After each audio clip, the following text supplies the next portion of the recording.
estamos a 20 de agosto de 2024. Introducción al pensamiento político basado en ciencia. Introducción al pensamiento político basado en ciencia. Y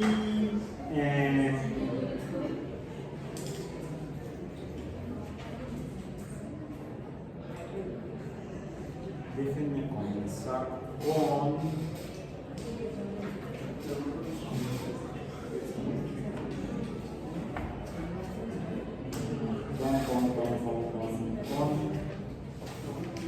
lo siguiente.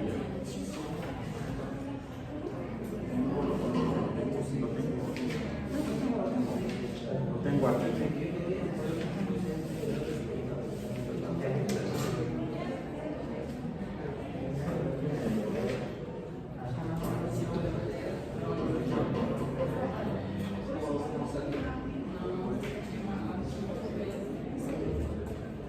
Una de las principales herramientas que usamos en ciencia para saber si lo que estamos afirmando es cierto o cercano a la realidad son los métodos estadísticos. Usamos la estadística.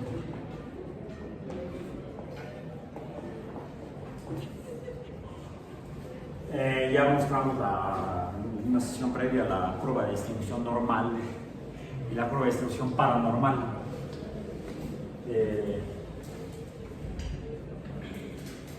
De eventos. Bueno, en el caso de la curva de distribución normal, lo que hacemos es cuantificar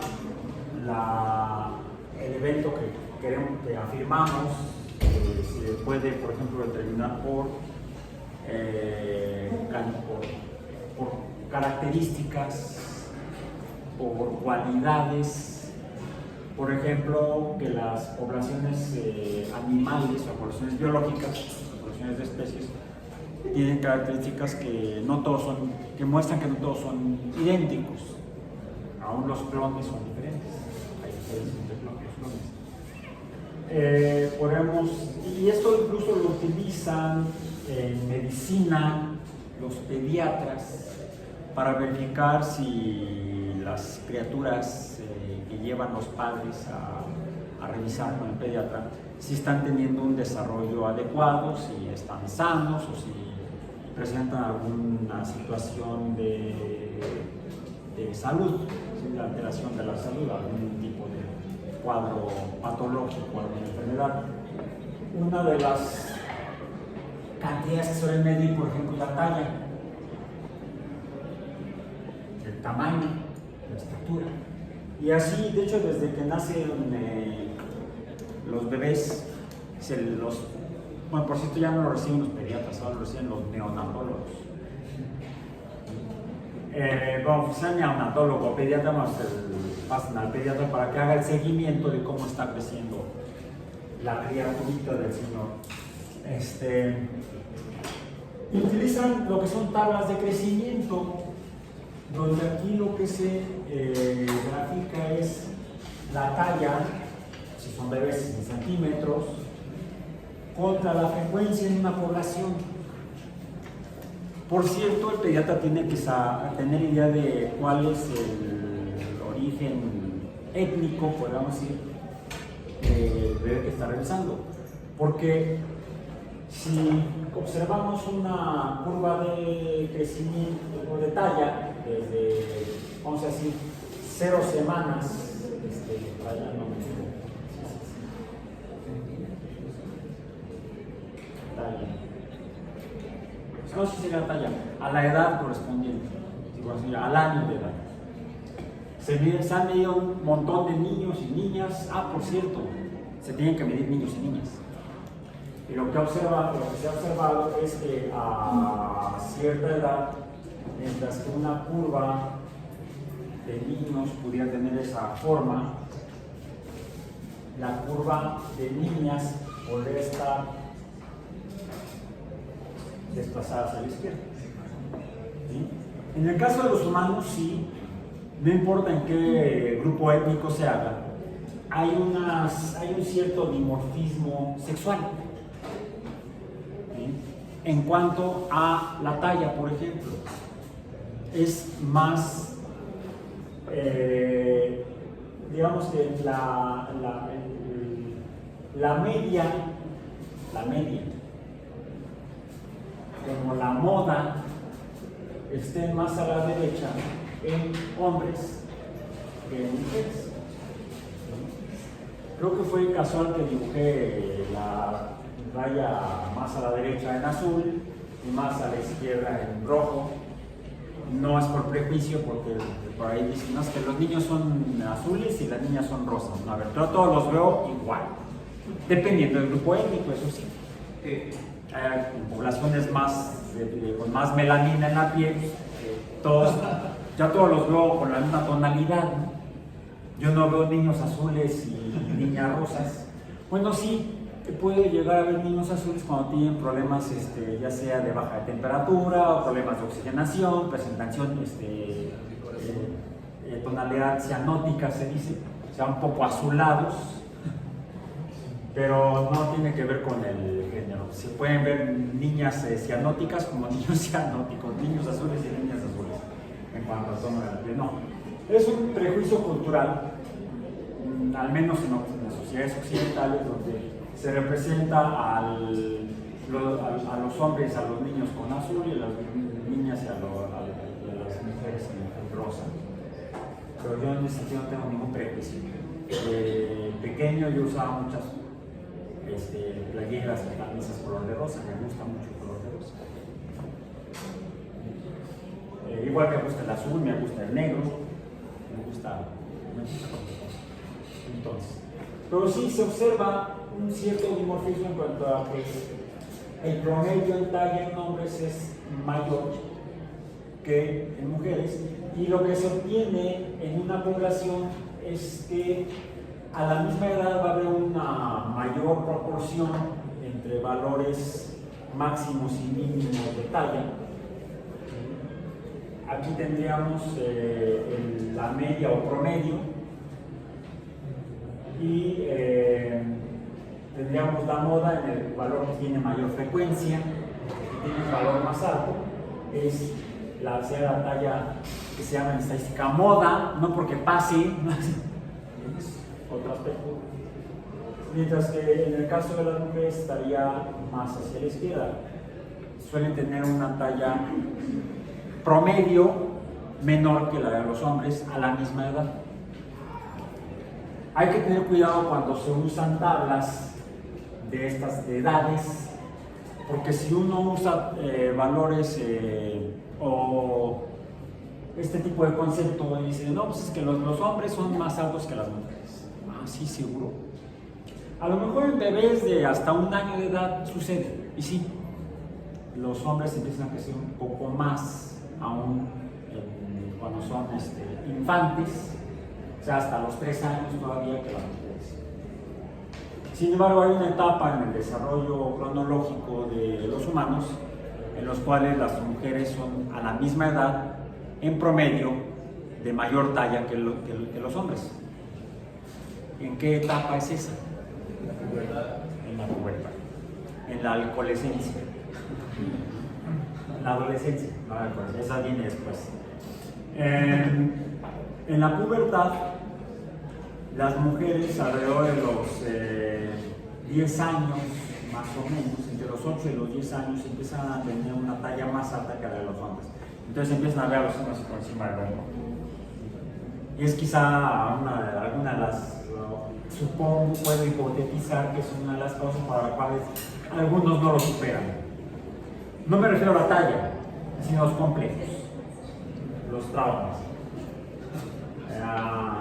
que vienen a terapia. Entonces, esto es en cuanto a las curvas de frecuencia estadística. Luego también tenemos otro tipo de pruebas matemáticas que son no las de estadística, sino las de probabilidades.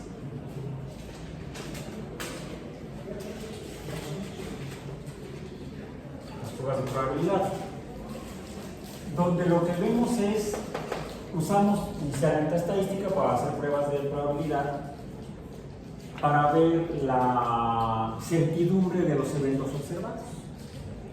Y una de las pruebas de probabilidad más frecuentes, que se hacen, son las de, por ejemplo, relación entre eventos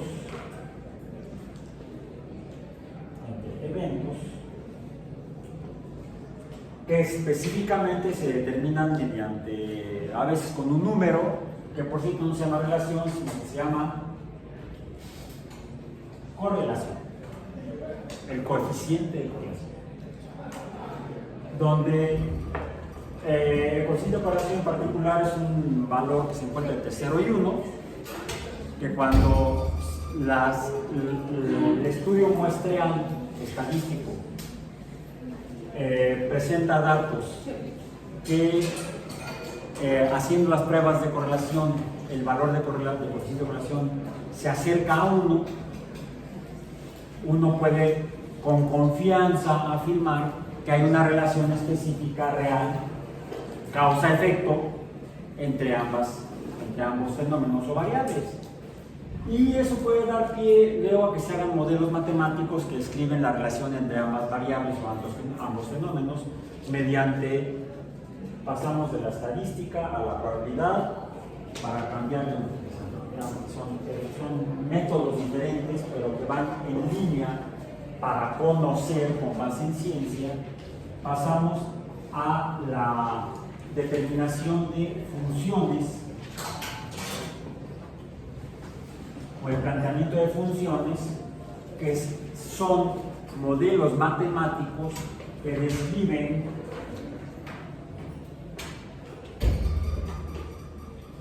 esa relación o esa correlación, la relación entre variables o fenómenos variables, cuantificables, medibles. Estos eventos deben ser medibles. Si son medibles mediante modelos numéricos, entonces podemos hacer funciones numéricas, matemáticas, que describan cómo funciona esto. Podemos plantear incluso funciones que describen cómo sería el aumento en talla en un humano a lo largo del tiempo. Y podemos entonces con eso hacer modelos matemáticos. Esto nos lleva al establecimiento de modelos matemáticos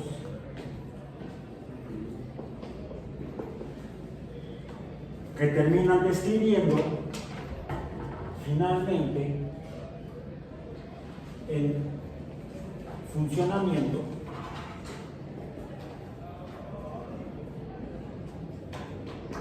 de la naturaleza de esos eventos. Aparentemente es el mecanismo que usamos en ciencia para conocer.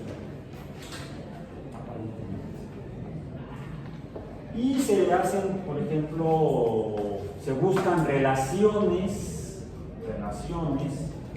entre eventos diferentes para ver si hay una relación causa-efecto.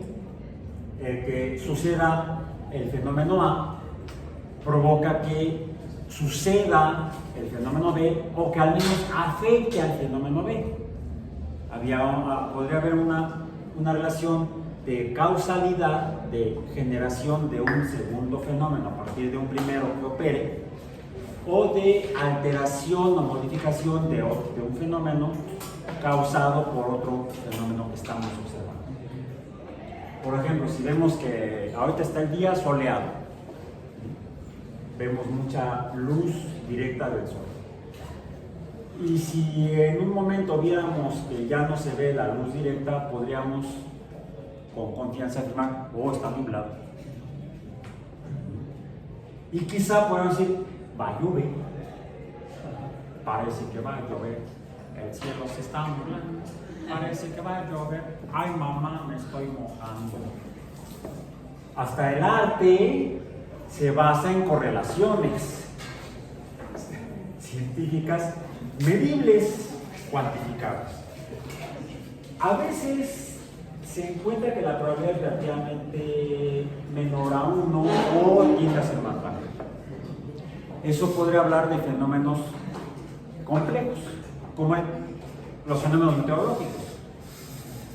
El hecho de que veamos que ya no hay luz directa, sino que se ve como difusa, podría ser porque efectivamente se nubló, o podría haber algún otro fenómeno que causara eso. ¿Qué otro fenómeno puede causar que de repente no se vea la luz directa del sol? Un eclipse del sol. Cuando la luna se pone grandotota como una pelota, es en la noche. Pero cuando ocurre que la luna en su trayectoria por la bóveda celeste se interpone entre el sol y la tierra, se observa precisamente que ya no hay luz directa. Para eso, por cierto, el eclipse tendría que ser un eclipse total, no un eclipse parcial.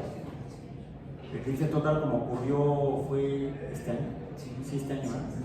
Pero no se pudo observar la totalidad en todo el territorio mexicano. Fue más bien en la región norte, entre Mazatlán y Durango y todos aquellos lugares. Aquí yo siempre pude ver sombras definidas, el sol brillante, la luz directa en superficie. Sí, ocasionalmente se veían así la luz que pasaba a través del follaje de los árboles o de cualquier planta arbórea o arbustiva. En el pasto sería más difícil, uno está rectando ahí para poder ver la sombra, las luces. Se veían como gajos como si estaba uno viendo la luna, pero no era la luna, era la proyección de la luz, usando los intersticios entre el follaje como sistemas ópticos que enfocarían la luz para poder ver formas. Pero si está uno en la zona de totalidad, de repente se ve la luz difusa, como si estuviera nublado. De hecho, en el momento de la totalidad total, se oscurece, como si fuera de noche. Entonces, no siempre las observaciones de fenómenos nos permiten interpretar lo que vemos de manera directa, causa-efecto con la realidad. Porque puede haber múltiples fenómenos que causen el mismo efecto, o diversos fenómenos que causen el mismo efecto en lo que observamos o lo que medimos. Así, por ejemplo, les compartí en el sitio, para el día de hoy, para nuestra sesión del día de hoy, en el sitio web y en el CIPI, un sitio web que se titula Correlaciones espurias. Correlaciones espurias. Y vamos a ponerlo ahora en azul para diferenciarlo de las correlaciones estadísticas reales o probabilísticas reales. ¿Qué es una correlación espuria? ¿Qué es algo espurio? ¿Qué es espurio?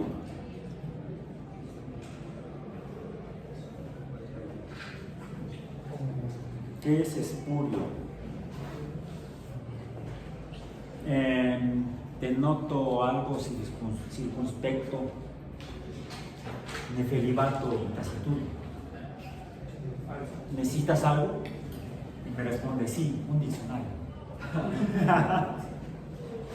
El español es una lengua muy rica y uno no conoce necesariamente las palabras, ¿no? Entonces, si no se acuerdan qué es espurio, pues busque en el diccionario. Ahora tenemos acceso a diccionarios a través de internet. Uno de los más solicitados o más consultados en español es el de la RAE. ¿Quién es esa señora? La Real Academia Española. Ah, entonces hay una academia de mentiras. una falsa academia española. O sea, la real y la falsa. No, es porque es allá de donde es monarquía. Por eso es porque hay una academia mexicana de la lengua. Y hay una academia guatemalteca de la lengua, y una argentina. En cada país de habla hispana suele haber una academia nacional de la lengua. Que lo que hace es, antiguamente intentaban regular la lengua, no es el lengua, el idioma español. Pero actualmente dicen los lingüistas científicos que el papel que deben realizar las academias y los estudiosos de las lenguas, al menos en español, más que tratar de regular lo que resulta imposible en las lenguas vivas, es registrarla y estudiarla para ver cómo va cambiando en el tiempo. Las lenguas cambian en el tiempo. Ustedes hablan igual que hablaba el mío Cid. ¿Lo han leído en español antiguo? ¿Sí? Parece portugués. El portugués se parece más al español original que el español mismo. Bueno, entonces, ¿qué es espurio? ¿Ya lo no? Bastardo y falso. Bastardo y falso. O sea, es de lo piosito. ¿Bastardo o falso? Ah, bueno, ¿qué es bastardo?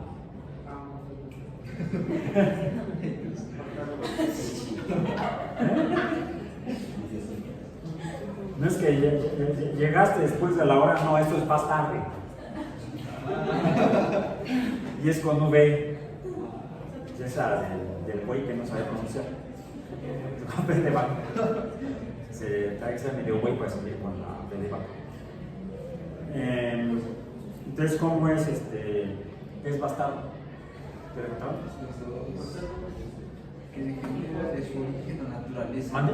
Que degenera de su origen o naturaleza. Degenera de su origen o naturaleza. No entendí nada.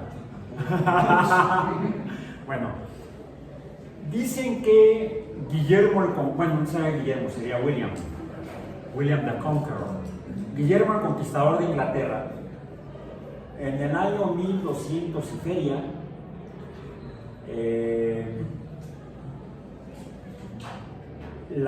el sur de la isla británica mayor, de la isla de la Gran Bretaña, era gobernada por un rey inglés.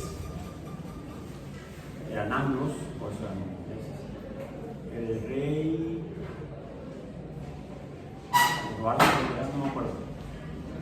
El caso es que había otro sujeto en el norte de lo que ahora es Francia, de los francos, más bien de los normandos, lo que era el norte de Francia, que en inglés le llamaban William o Guillermo en español. Y un buen día se juntó con sus cuates y dijo: vamos a conquistar a los ingleses. Se embarcaron, cruzaron el Canal de la Mancha y se mancharon. Desembarcaron y dieron pues a los ingleses. Ganaron la batalla y los normandos conquistaron Inglaterra. Y entonces Guillermo se impuso y fue reconocido como rey de Inglaterra. Entonces no todos los reyes de Inglaterra han sido ingleses. Había reyes normandos. No se sabe exactamente qué fue lo que motivó a Guillermo a conquistar a los ingleses, pero parece que fue un asunto de esa naturaleza. Porque era, como diría el viejo rockero Alex Lora, sí, lo conocen, lo han escuchado. ¡Caramba! Diría Alex Lora, era un niño sin amor. Guillermo, William. ¿Por qué era un hijo bastardo? Era un hijo fuera del matrimonio. O, de acuerdo a la iglesia cristiana de aquellos años, no reconocido. alguien de ese estilo también, pero años después, no en ese lugar, sino en Florencia, en el norte de la península itálica, también fue un hijo bastardo, un hijo fuera del matrimonio, pero que en lugar de desahogarse a trancazos con los demás, porque no iba a terapia, mejor se enfocó en algo proactivo, constructivo, y es actualmente reconocido como uno de los más grandes artistas en la historia de la humanidad. Estoy hablando ¿de quién? Leonardo da Vinci. Leonardo era un hijo fuera del matrimonio y debido a eso no tuvo derecho a la educación escolar. Fue por eso que no fue a la escuela, sino que lo aprendió como al entrar de ayudante con un maestro artesano y artista. Fue aprendiz de artista y llegó a superar a muchos de los artistas de su época. Algunos incluso la tenían envidia, algunos que sí eran hijos de familia y que se iban a la escuela, como Miguel Ángel Buonarroti. Él sí fue a la escuela e incluso llegó a burlarse de Leonardo. Sí, era medio mala onda, tal Mickey, tal Miguelito. ¿Sí? Se burlaba de Leo, de Leonardo. Leo para los cuates. Bien, bueno, es un poco como contexto histórico de palabras raras como espurio. ¿Pero qué es una correlación espuria? Lo dijiste en la otra definición. Falsa. No, me está diciendo a mí falso. Yo soy real, mira. No soy una ilusión para ustedes. Quisieran algunos. En fin, entonces, una correlación espuria es una correlación falsa. Falsa, aunque los métodos estadísticos y probabilísticos muestran correlaciones usando la letra R, ¿verdad? Como coeficiente de correlación. El coeficiente de correlación es R en estadística de probabilidad, que usamos la letra R como coeficiente de correlación. R tiende a 1.0 cuando se hacen mediciones. Por ejemplo, en ese sitio que les compartí en la web, me equivoqué de hacer algo falso. No, acá está. Dice que se hicieron estudios, mediciones entre 2012 y 2021 en los Estados Unidos y se encontró que el número de títulos de licenciatura en Estados Unidos es el Bachelor Degree. De títulos de licenciatura otorgados en ingeniería depende del número de mecánicos en el estado de Utah. Aquí está la curva de correlación a lo largo del tiempo. Embonan perfectamente, como si fueran causa-efecto, con un coeficiente de correlación cercano a 1. Pero no existe relación en la realidad. No se gradúan tantos en los Estados Unidos, tantos ingenieros, porque sean demandados por los talleres mecánicos en Utah. De hecho, en los talleres mecánicos no trabajan un ingeniero mecánico, ¿no?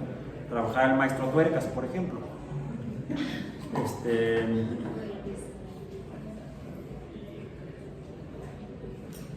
Este a lo mejor sí. Dice artículos sobre teoría monetaria en Bloomberg. Depende del valor de las acciones del BBVA en Argentina. Otra vez, aquí está la gráfica. Esta no es tan perfecta la correlación. ¿sí? Entren al sitio si pueden acceder. Aquí hay otra. El consumo de mantequilla en los Estados Unidos depende de los precios de los boletos en los cines de Estados Unidos. No sé, ha de ser por las palomitas de maíz, supongo yo. A menor precio, ¿no? Porque aquí dice que si aumentan los precios, aumenta el consumo de mantequilla. Yo lo veo al revés, si aumentan los precios, pues la gente ya no va a ir al cine y entonces va a haber menor demanda de palomitas y entonces van a necesitar menos mantequilla para hacer palomitas de maíz. Como que fenomenológicamente esta gráfica no coincide. Pero cuando se hace la medición, sí se encuentran coeficientes de correlación cercanos a 1. Entonces, ¿cómo le hacemos en ciencia para aprender si las herramientas matemáticas que solemos usar pueden dar información falsa? ¿Qué tendríamos que hacer? ¿Solamente depender de las herramientas matemáticas? No, ya mencionamos que durante varios miles de años, al menos durante unos 3.500 años, quizá más, la humanidad confió plenamente en los modelos matemáticos que habían hecho los astrólogos asirios y que compiló de manera ya más fina en el año 150 Claudio Ptolomeo en Síntesis Matemática. Así se llama la obra. En la obra titulada Síntesis Matemática, ojo, una obra de matemáticas, voy a poner el título en español, Síntesis Matemática, escrita en el año por Claudio Ptolomeo, cerca del año 150 de nuestra era. La gente confió en este modelo matemático que funcionaba para predecir la posición de los astros en diferentes épocas y en diferentes lugares. De los 5 astros errantes o planetas, desde Mercurio hasta Saturno, que eran los conocidos porque son los observables a simple vista en el cielo nocturno, se podía conocer en qué posición iba a estar respecto a las constelaciones que diseñaron, que definieron los astrólogos asirios hace 5.000 años, y todavía en el año 1543, cuando fue publicado De Revolutionibus,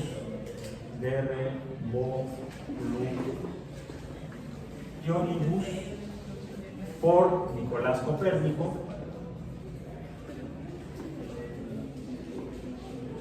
todavía imperaba el modelo geocéntrico de Ptolomeo. Aunque el modelo de Copérnico, el modelo heliocéntrico, era más simple inicialmente en los principales elementos que el de Ptolomeo, que tenía un montón de cosas ahí para explicar por qué se movían así los astros a lo largo del tiempo. La gente no confiaba en este modelo más simple, más sencillo, porque era menos preciso en la determinación, en el pronóstico de la posición de los astros. Este modelo matemáticamente funcionaba de maravilla. Y no había evidencia, además, observacional de lo que decía Copérnico. Los astros se mueven alrededor del Sol. Yo lo que veo es que el Sol se mueve alrededor de la Tierra. Amanece, sale, sube, atardece, se oculta, y estoy viendo como que se mueve alrededor de nosotros el Sol, la Luna, las estrellas y las estrellas errantes o planetas. Ya hemos mencionado desde el principio del curso que nuestros sentidos pueden ser engañados de manera natural por la forma en la que existe la naturaleza. tuvimos que esperar incluso más allá del año 1610. En 1610 fue Galileo quien observó algo que se predecía o se describía en el modelo de Copérnico. Los astros se mueven alrededor del Sol y solamente la Luna alrededor de la Tierra. Sí, no todos los astros se mueven alrededor de la Tierra. No todos. Quiere decir que había algunos que se movían de otra manera, alrededor de alguien más. ¿Y qué fue lo que observó Galileo? Las, entre comillas, estrellas o estrellitas de Júpiter. Ahora les llamamos como satélites, ¿no? O lunas de Júpiter. Las lunas de Júpiter no se mueven alrededor de la Tierra. O sea, fue una observación indirecta que indirectamente sugería que el modelo de Copérnico pudiera ser real, no falso. Cuando lo que observamos, esto resultó falso, y esto que no observamos directamente resulta real, por una observación indirecta. Entonces, conocer la realidad no es fácil. Lo fácil es ser engañado. ¿Cómo entonces, caramba, lo hacemos para conocer y acercarnos a la realidad? Hay que hacer múltiples pruebas. Hay que hacer múltiples. La sola observación de las estrellas por Galileo no fue suficiente para demostrar que el modelo de Copérnico fuera el bueno. E incluso alguien diría por ahí, entonces ¿cómo lo hacemos? ¿Qué usamos? En 1637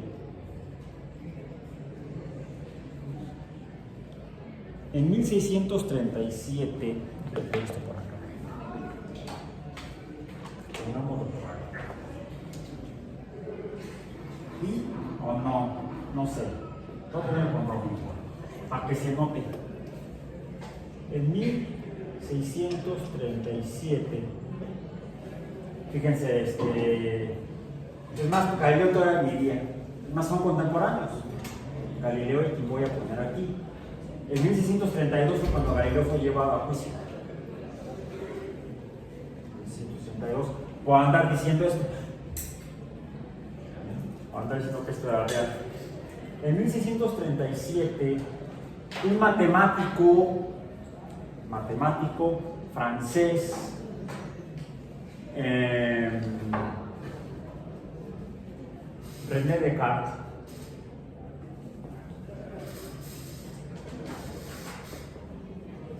así se escribe su apellido, René Descartes, no tiene que ver con lo que hicimos la clase pasada. Ahí fue Descartes. René Descartes en francés. René Descartes o Descartes, que era matemático, por eso las coordenadas, ¿cómo se llaman? Cuando graficamos X, Y o X, Y, Z, cartesiana. En honor y honrando a René Descartes, publicó lo que muchos consideran su obra más importante. Curiosamente, parte es matemática, una buena parte es matemática, aunque tiene también mucho de filosofía. Es el título oficial, lo voy a escribir así, está larguísimo. Lo voy a leer mejor. El discurso sobre el método para conducir correctamente la razón en la búsqueda de la verdad en las ciencias. Está como el título del libro de Darwin sobre el origen de las especies por medio de la selección natural. en la búsqueda de la supervivencia, algo así. Bueno, mejor conocido como el método.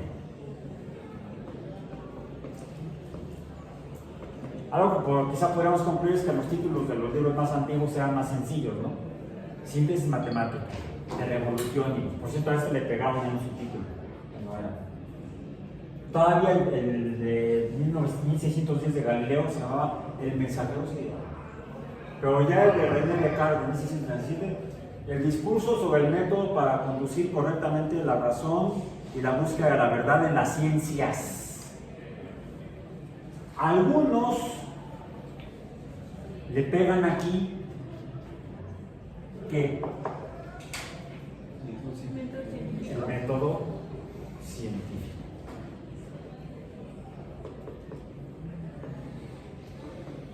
Y mucha de la comunidad científica, por ahí un montón de colegas, dicen la fundación de la ciencia moderna, 1637. Algunos afirman que fue Galileo con la publicación en 1610 el mensajero sideral, Siderius Nuncius, en italiano, o quizá en el discurso sobre dos nuevas ciencias de 1632, casualmente. Quizá fue esa la obra por la cual lo llevaron a juicio y no el mensajero sideral. Se correlacionan ambas páginas por el año. Hay una mayor correlación, no sé si sea espuria, pero se lo llevaron a juicio en 1632, después de que publicó el método sobre dos nuevas ciencias. No fue exactamente por lo que decía, sino como lo decía. Nada más dijo que el Papa era un tarado. Y luego se quejaba porque lo iban a juicio. No tarado, más bien era un simplón. Presenta a un personaje que aparenta ser el Papa, al cual titula o llama en la obra Simplicio. Le había puesto mejor el tonto. Entonces, algunos dicen que fue en 1610 Galileo, 1632, otros dicen que fue en 1637 René Descartes funda la ciencia moderna con la publicación del método científico. ¿Cierto? ¿O espurio? Tengo aquí mi versión digital en inglés de Discourse on the Method of Rightly Conducting One's Reason. Bueno, el discurso del método para conducir la razón, o el método científico, según el discurso del método según René Descartes. Voy a leerlo en español, aunque en inglés, haciendo algo así semejante a una traducción simultánea. Déjenme silenciar porque ya empezó a sonar pim pim pim, no sé por qué. Vamos a ir. En el prefacio, siempre es un texto, puede ser un párrafo, puede ser un poco más extenso, que introduce algo como el abstract on paper, un artículo científico, un resumen donde describe brevemente de qué trata la obra. Por cierto, la obra es de 44 páginas en esta edición en inglés. No es un libro muy extenso. En la página 3 de esta versión digital, aquí está la portada, discurso del método para conducir correctamente la razón en la búsqueda de la verdad en las ciencias, por René Descartes. En la página 3 aquí dice, nota introductoria por el autor. En este discurso, que parece ser demasiado largo para leerse de una vez, a pesar de que son 44 páginas, se ha dividido en 6 partes. Y en la primera encontrarán varias consideraciones referentes a las ciencias. O sea, como que empieza diciendo qué es la ciencia, en la primera parte. En la segunda, las principales reglas del método con el cual el autor las cuales el autor ha descubierto. Las reglas del método que el autor descubrió. O sea, él descubre el método, no lo inventa. Como que a partir de observaciones y pruebas matemáticas encuentra un método que le funciona para afirmar con base en ciencia.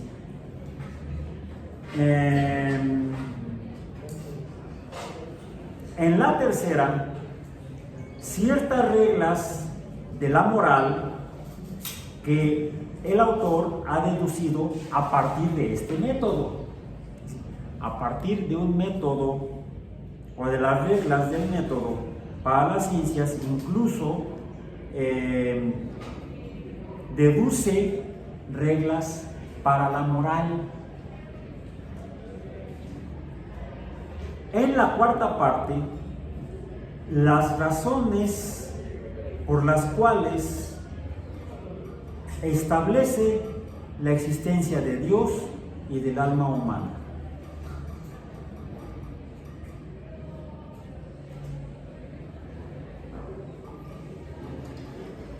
Me dijeron que era ciencia. Ciencias pañales.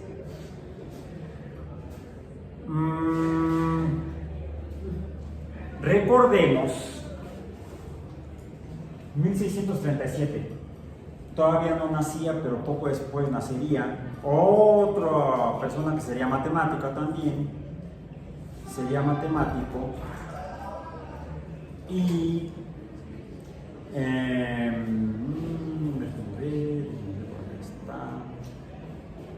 acá está. Nacería en 1643. Ay.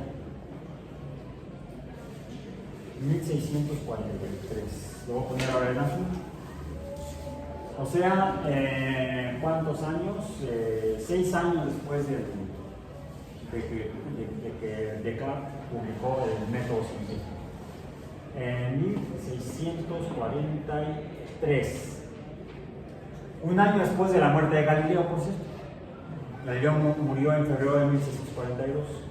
En 1643, el 4 de enero, nació bajo Neguera, su madre fue Yeguafina, no sé si una canción mexicana. En 1643 nació el 4 de enero Isaac Newton,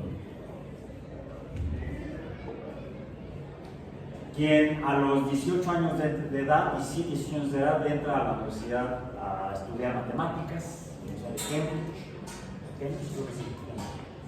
Y en 1686 publica, lo voy a poner también como en el título corto, aunque ya no es tan largo como el título del método de Descartes, los Principia en latín, Principia. Filosofía natural es Principia Mathematica o Principia Matemática. Los principios matemáticos de la filosofía natural. ¿Qué es lo que describe en los Principia de 1686 Isaac Newton? ¿Qué es lo que desarrolló ahí?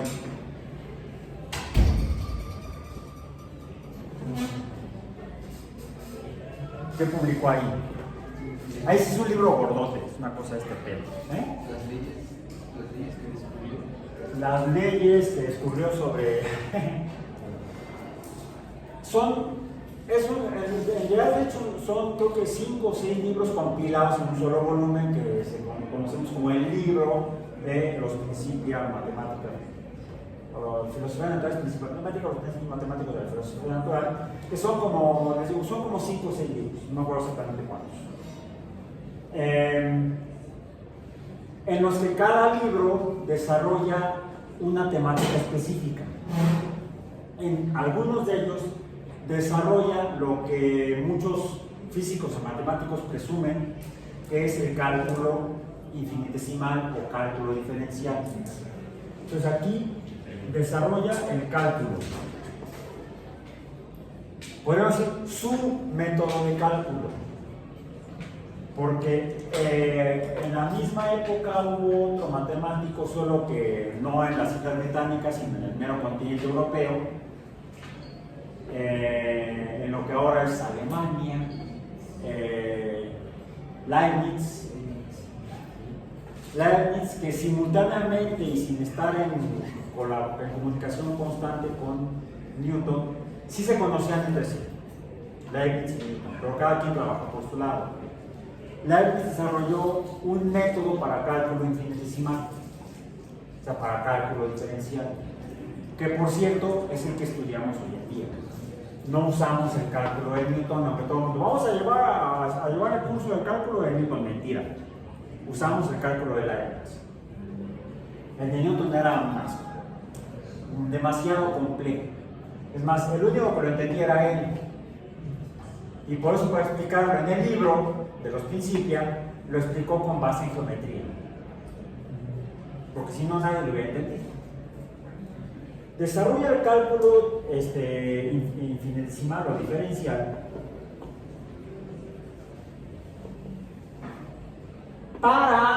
como un método matemático para lo que él realmente quería hacer, que era encontrar las velocidades que nunca Kepler pudo calcular con precisión del movimiento de los astros alrededor del Sol, para apoyar a Copérnico. Más bien, para terminar de corregir a Copérnico, porque Copérnico decía que los astros se movían alrededor del Sol en órbitas ¿de qué tipo? No, circulares. Copérnico plantea órbitas circulares. Es Kepler quien en 1609, un año anterior, antes que Galileo, en 1609, Kepler publica, Johannes Kepler, publica sus dos primeras leyes del movimiento planetario, la primera de las cuales dice que los planetas se mueven alrededor del Sol, como decía Copérnico, pero en órbitas elípticas, no circulares. Pero no puede calcular la velocidad, esa variante que ya desde los asirios y que el mismo Ptolomeo tuvo que explicar con su modelo geocéntrico, que los planetas se mueven a velocidades variables alrededor de la Tierra o alrededor del Sol. La velocidad varía. Kepler lo define en la segunda ley del movimiento planetario. Los planetas se mueven a velocidades diferentes dependiendo qué tan cerca o qué tan lejos estén del Sol, porque las órbitas son elípticas. Newton desarrolla el cálculo diferencial para poder calcular las velocidades. Y entonces, mediante eso, también confirma lo que había visto Galileo, que publicó en 1632, en donde funda la cinemática. Esa obra con la que lo llevan al juicio, donde publica los principios de la cinemática. Los objetos caen acelerados. Por cierto, Galileo no lo pudo medir con precisión porque no tenía la matemática que sí desarrolló después Newton. Pero sí observa que la caída es acelerada. La aceleración finalmente la puede calcular Newton con su matemática, y en la segunda parte del libro la usa para explicar el movimiento, porque los objetos caen acelerados, y plantea entonces las leyes de la dinámica.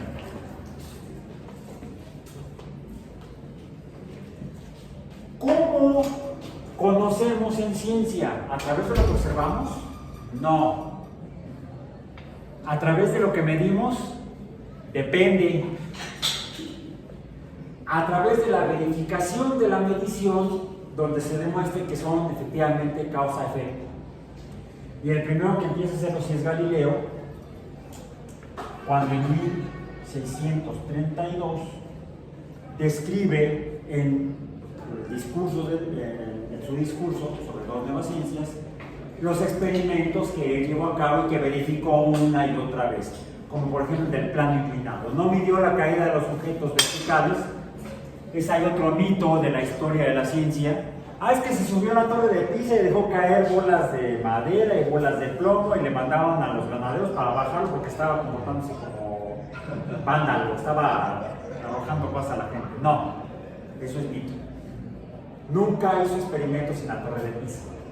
Lo que hizo fue inventar el plano inclinado, que por cierto el plano inclinado no era un plano, era una canaleta. Entonces, mediante el método experimental,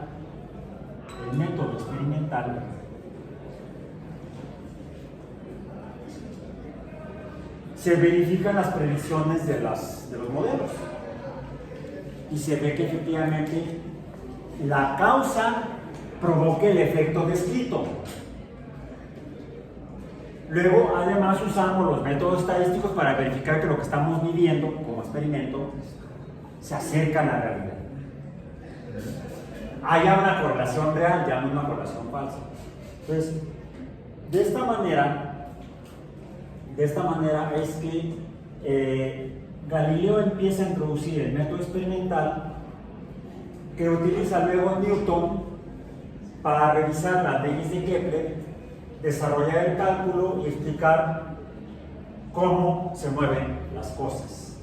¿Y por qué? Porque el cómo ya estaba en el método experimental de Galileo, pero él no puede explicar por qué los objetos caen acelerados, por qué cuando caen, ya sea verticales o inclinados, van cada vez más rápido. Lo que dice Newton es que hay fuerzas, quién sabe qué sea eso, fuerzas que causan que el objeto, en lugar de seguir a velocidad constante, bueno, no, tendría que ir rodadito. Bueno, como lo decíamos en la clase de física, pero se sigue, a menos que algo lo perturbe. Primera ley de Newton, del movimiento. Ley de la inercia.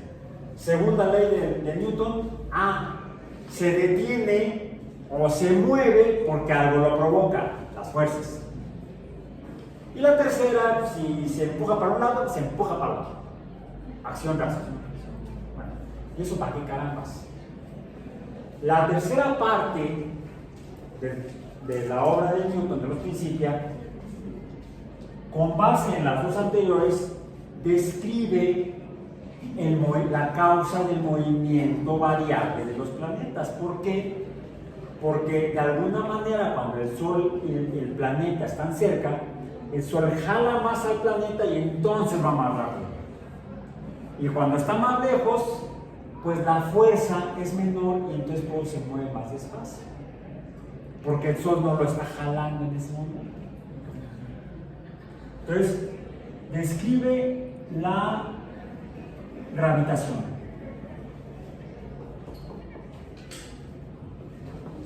La gravitación de los astros, la gravitación del universo, la gravitación universal. ¿Y qué es lo que causa esto que se pueda mover así? Lo escribe Newton al final de los Principios. Dice Newton,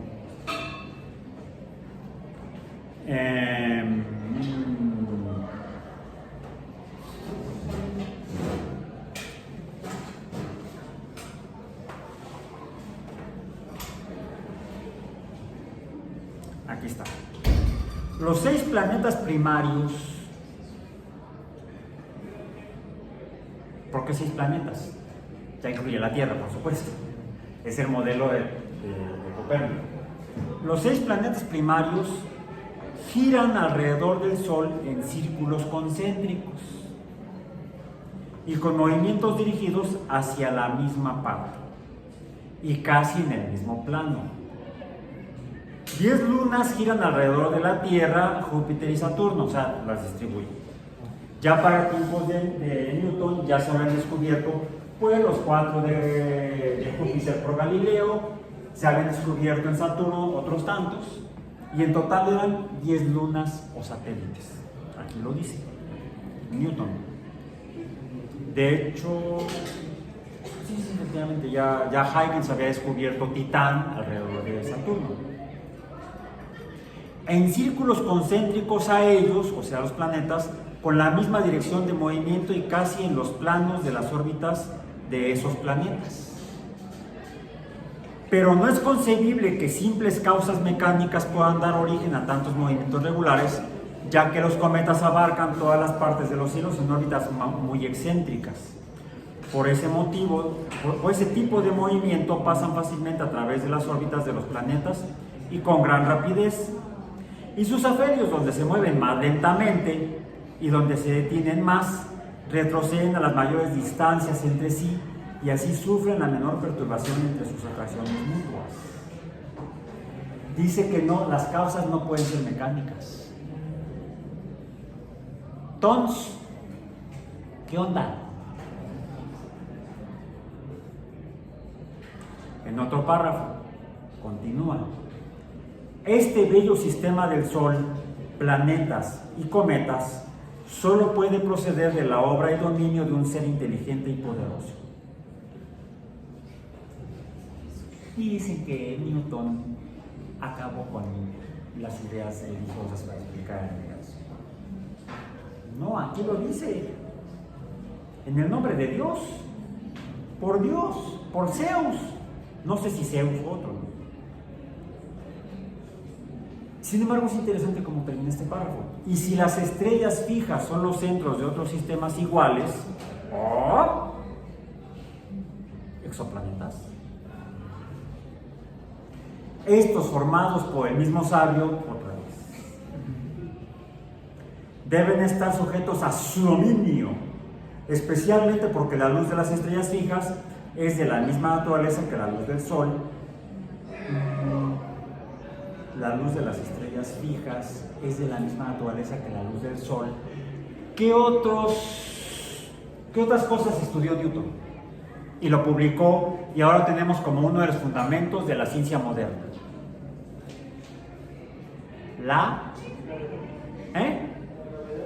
No, la gravedad lo pusimos aquí. ¿Cuál otro? La gravedad está en los Principia, en el libro de los Principia, el gordote. ¿Qué otro libro escribió que también hasta lo mencionamos en la clase de física? ¿En qué capítulo? ¿En qué tema del curso? Óptica. Así se llama el libro, óptica. ¿Qué es alguna de las cosas que escribe en Optics o en óptica? ¿Mande? La naturaleza de la luz blanca, que es el producto de él decía 7 colores de luz que vio que salían del prisma. Lo hizo, mencionaba yo, no sé si fue así como lo hizo, pero en su habitación hay un dibujo, o hay un cuadro histórico donde se ve a Newton, se representa a Newton poniendo el prisma con una luz que entra por la ventana, en donde hizo un hoyo en la cortina, pasa la luz del sol y sale el espectro. Lo hizo observando la luz que pasa a través del vidrio, la luz blanca que pasa a través del vidrio y salen los 6 colores. Otros instrumentos que hizo también luego Newton y que están descritos en Optics, son una variación en el telescopio que había hecho originalmente Galileo y que había usado, por ejemplo, Huygens para descubrir Titán y los anillos de Saturno, bla, bla, bla. Mejoró el telescopio. Además del espectro de la luz y del comportamiento de los lentes, cómo desvían la luz, ¿qué otra cosa también describió en óptica? Los que usamos en clase también para ver cómo se movía la luz. Los espejos.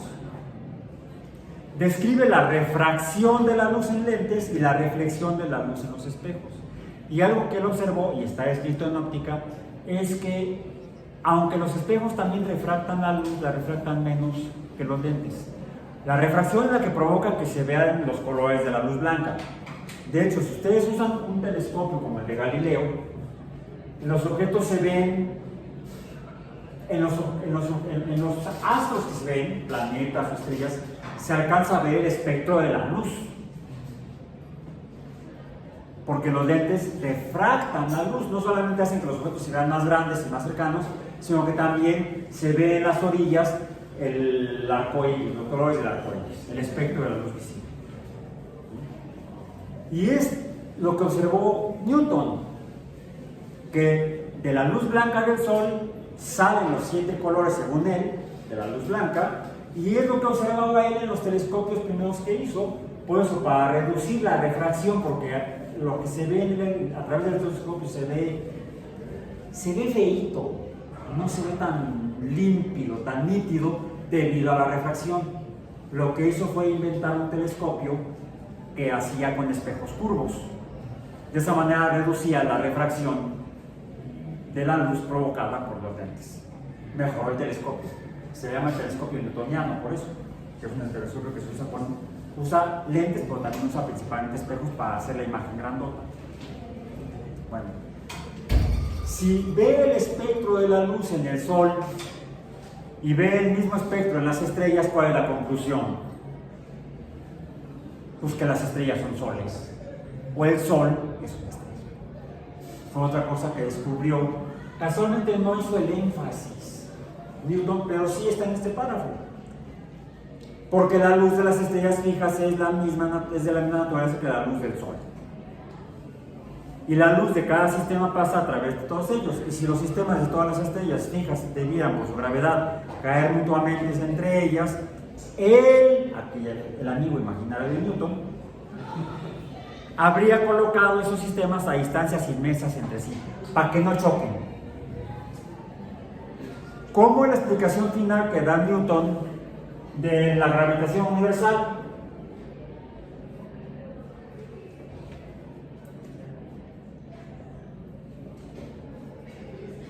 Teísta o divina.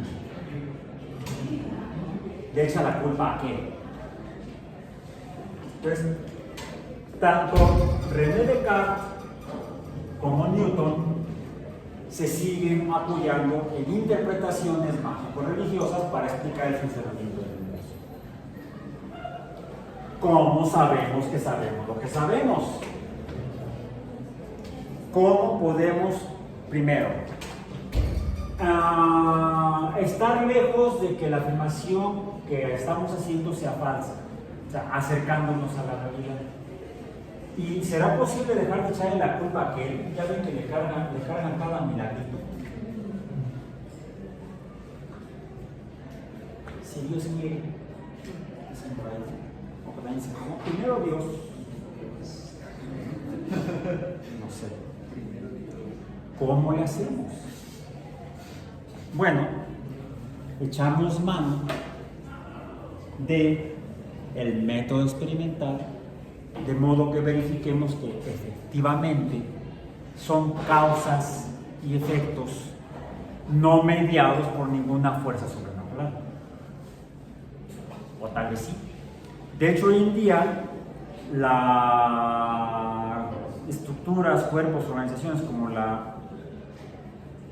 como la Iglesia Católica Romana, el Vaticano, solicita a toda persona aquella que alega un acto milagroso mediado por el santo patrono del pueblo, o la persona que quieren, ¿cómo se llama?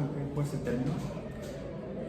Beatificar para luego consagrar como santo, que se demuestre, más bien que no se pueda demostrar, pues al revés, lo vimos la sesión pasada a través del experimento de la videncia o de la adivinación, que no se pueda mostrar por los métodos de la ciencia que las alegaciones o lo alegado del supuesto milagro se pueda explicar con base en evidencia científicamente verificable.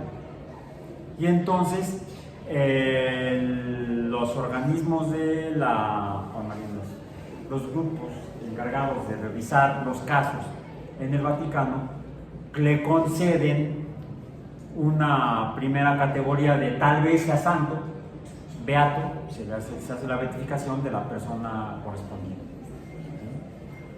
Creemos, confiamos, porque la ciencia no puede demostrar que haya causa-efecto natural entre la observación de tipo milagroso y las plegarias al santo, al supuesto patrono, al aspirante a patrono.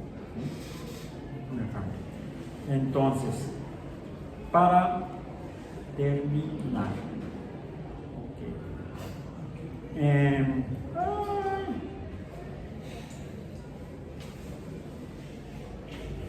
ok.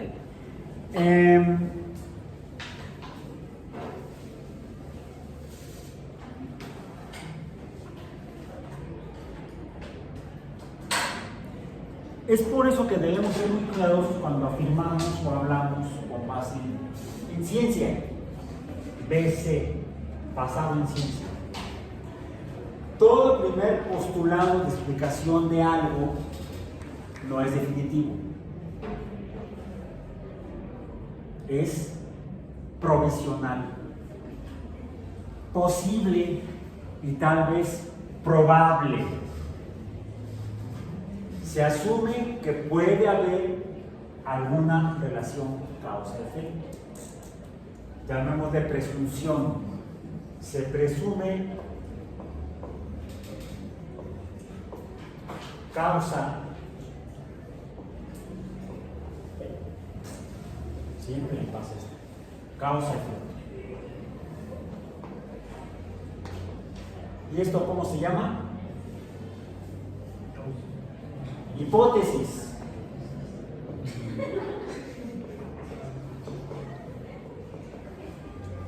Una hipótesis es una afirmación, no, es una propuesta de explicación. Por lo tanto, no está probado. Es una posible explicación de relación entre fenómenos, causa y efecto. O sea, queremos llegar a la función última, podemos plantearla, pero mientras no se pruebe, esa función sería una hipótesis. Esto es lo que actualmente muchos manejan como el susodicho método científico, pero ya no le echamos la culpa al otro. Se basa en la verificación de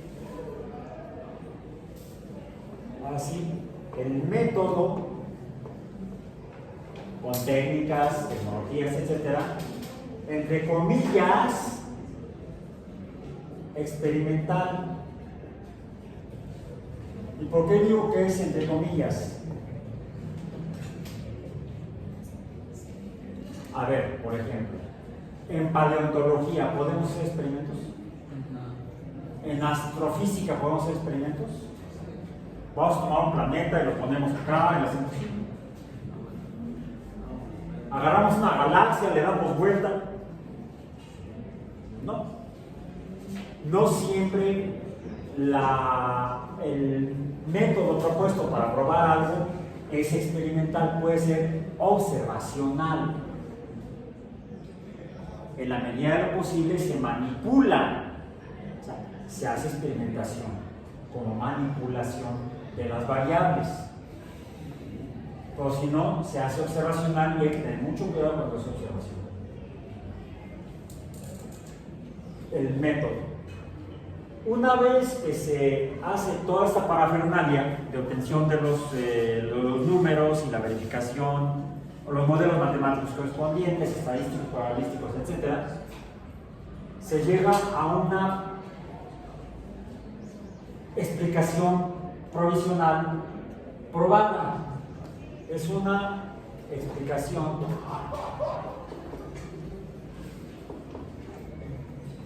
probada,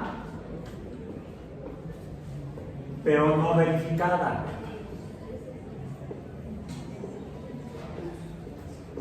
¿Por qué no verificada? Porque la verificación no la debe hacer la misma persona.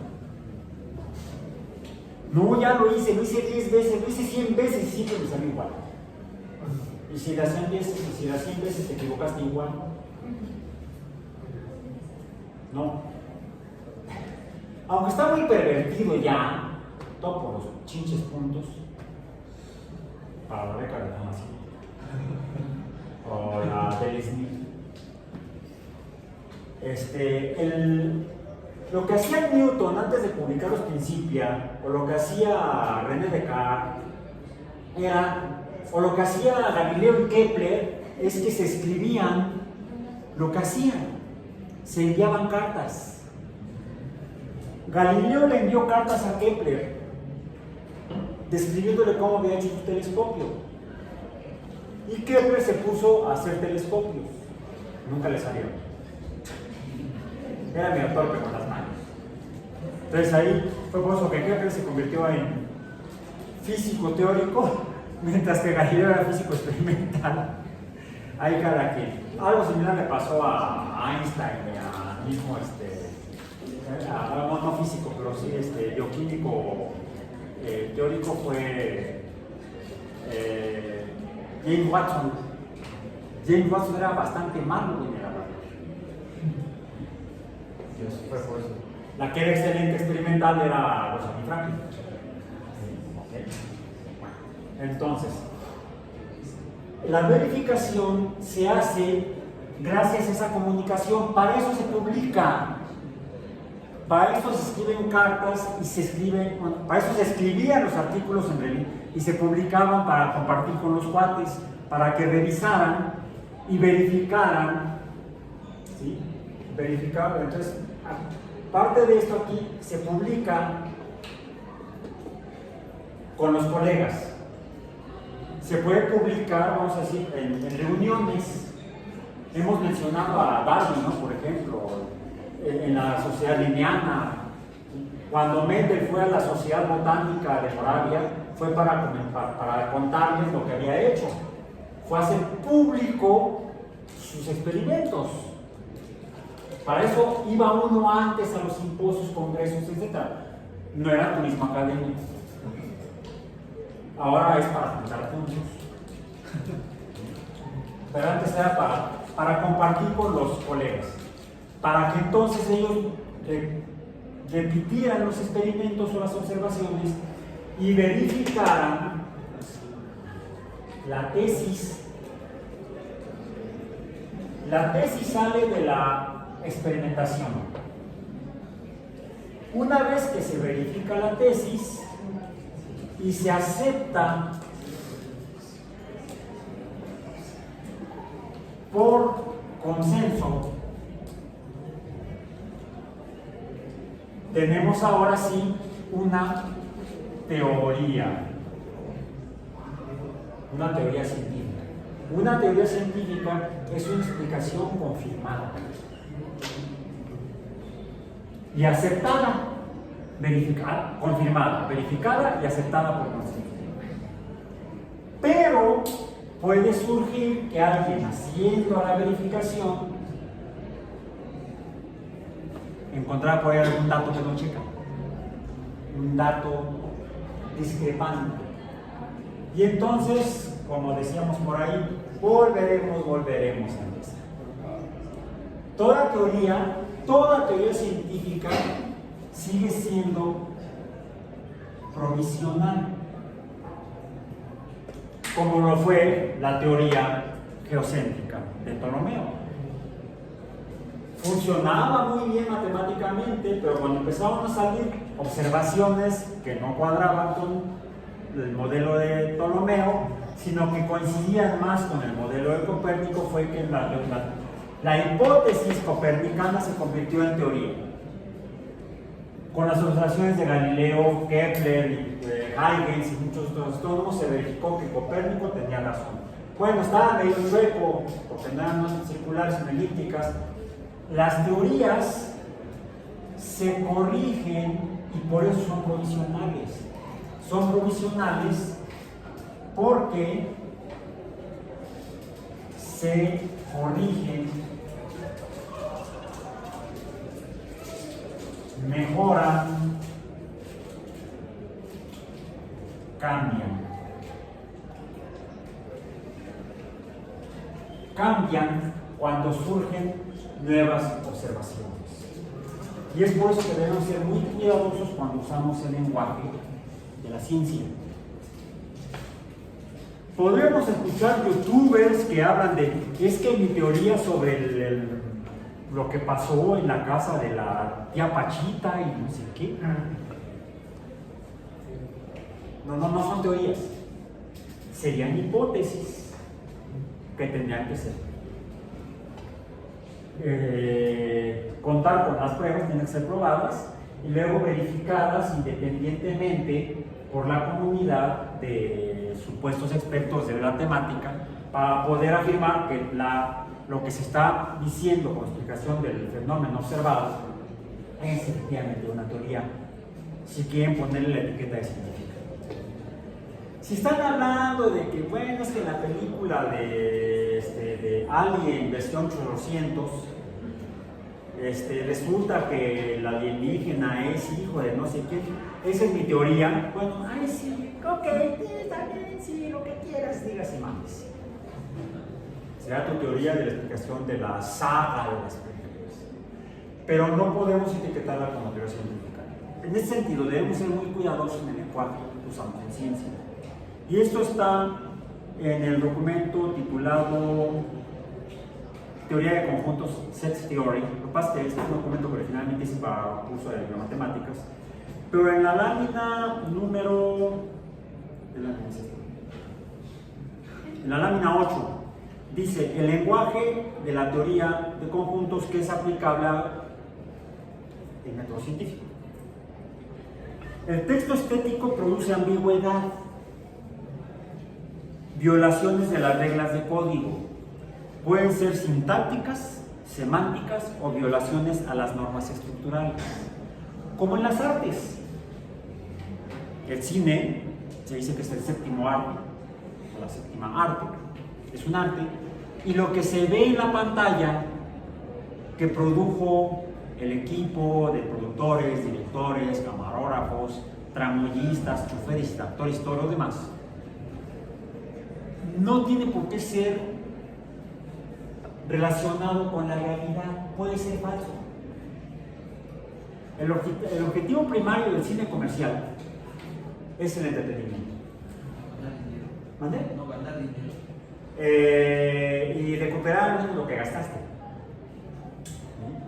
Digo, a menos que seas hermana de la caridad o no, porque aún los hipermillonarios o billonarios, mientras más, como decía mi madre, no tienen llenadera. Mientras más tienen, más quieren. No, hacer cualquier cosa te cuesta. Y entonces, al menos que sea una obra de caridad o se puede regalar. Cuando alguien genera algo y es autor de ese algo, puede hacer con ese algo lo que quiera, ya sea regalarlo, prestarlo, venderlo. Lo único que no puede hacer desde un punto de vista legal es renunciar a la autoría de la obra. ¿Quién hizo esta porquería? Ay, yo no sé. Yo no sé. No. El derecho de autor es un derecho humano, es un derecho de las personas y legalmente es irrenunciable. No puede decir, no, él fue. Lo que sí se puede hacer, se puede ceder, se puede prestar, se puede rentar, se puede vender, es el derecho de copia o de comercialización. Hice esto, toma, véndelo, regálalo, haz con ello lo que quieras. Nada más di que fui yo el que lo hizo. Incluso cuando se publican este tipo de cosas, hay que dar el crédito, el reconocimiento a quien lo hizo. Hay que conocer la autoría. Ahora, regresando a lo del cine, o el teatro, o la música, o la literatura, la poesía, la novela, el cuento, no tiene por qué estar apegado a la realidad. Puede ser totalmente fantástico, como El Señor de los Anillos. Tolkien inventa, genera todo un universo, hasta un idioma, toda una geografía y topografía de un mundo que no existe. Es fantástico, es falso. ¿Se le puede criticar por ello? No, porque está en el ámbito del arte. Entonces puede hacer con ello lo que se le dé la gana. Puede violar todas las leyes de la naturaleza, no las leyes legales, sino las leyes de la naturaleza. ¿Sí? Puede, en una obra fantástica, pueden imaginar la antigravedad, pero no lo pongan en un congreso científico porque se lo van a poner como la caña. Como ya pasó con el Capitán Gravedad, que era un estudiante de la UNAM. Googleenlo, les paso el chisme, busquen al Capitán Gravedad. Se hizo meme en aquella época.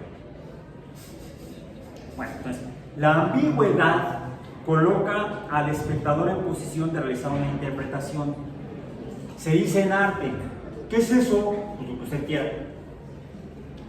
Se puede preguntar cuál fue la intención del autor, cuál fue la idea del autor, cómo lo interpreta el autor, pero el espectador no está obligado a estar de acuerdo con lo que dice el autor. En arte lo puede interpretar como se le dé la gana al mismo público. En el caso del texto científico y el matemático, no ocurre así. No, digamos, está prohibido. Porque los textos científicos y matemáticos, estrictamente, no son estéticos.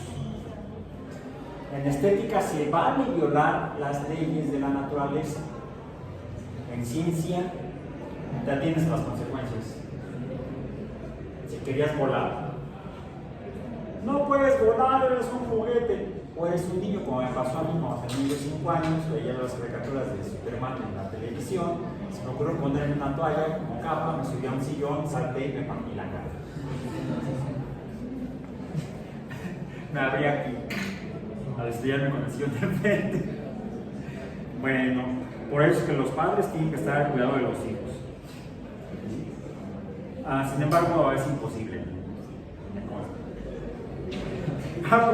Llevábamos a la hija, a la primera, padres primerizos, al preescolar.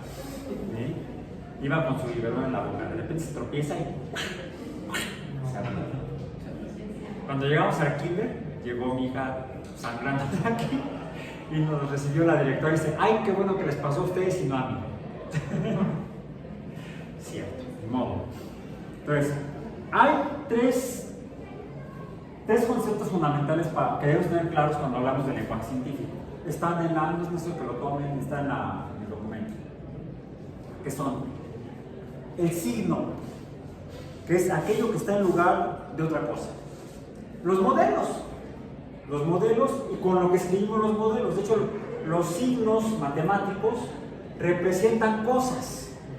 2 barras horizontales representan igualdad. Una crucecita puede representar adición o adición abreviada, dependiendo de cómo ponga la crucecita. Una barra horizontal corta, sustracción. De hecho, en el lenguaje matemático antiguo durante la Edad Media, se escribía en el idioma correspondiente. Los textos matemáticos no tienen símbolos, no tienen signos. Son puras palabras que describen, como Newton describió las 3 leyes, ya se las mostré en el curso de física biológica. Las 3 leyes de la mecánica newtoniana están escritas en latín, no en matemático.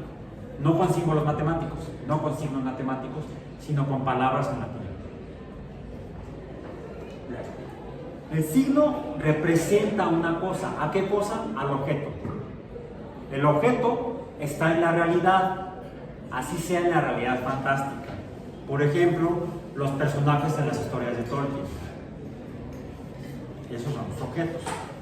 Pueden ser objetos animados o inanimados, pueden ser de la naturaleza o de la imaginación. Y la relación signo-objeto, que en español cotidiano mencionaríamos como el significado. ¿Y ese signo qué significa? El significado es el objeto. Bueno, la palabra dominguera en lenguaje de teoría de conjuntos es el interpretante. El interpretante es el significado que describe el intérprete, que es la persona que define la relación objeto-signo. Y esa relación en ciencia es unívoca.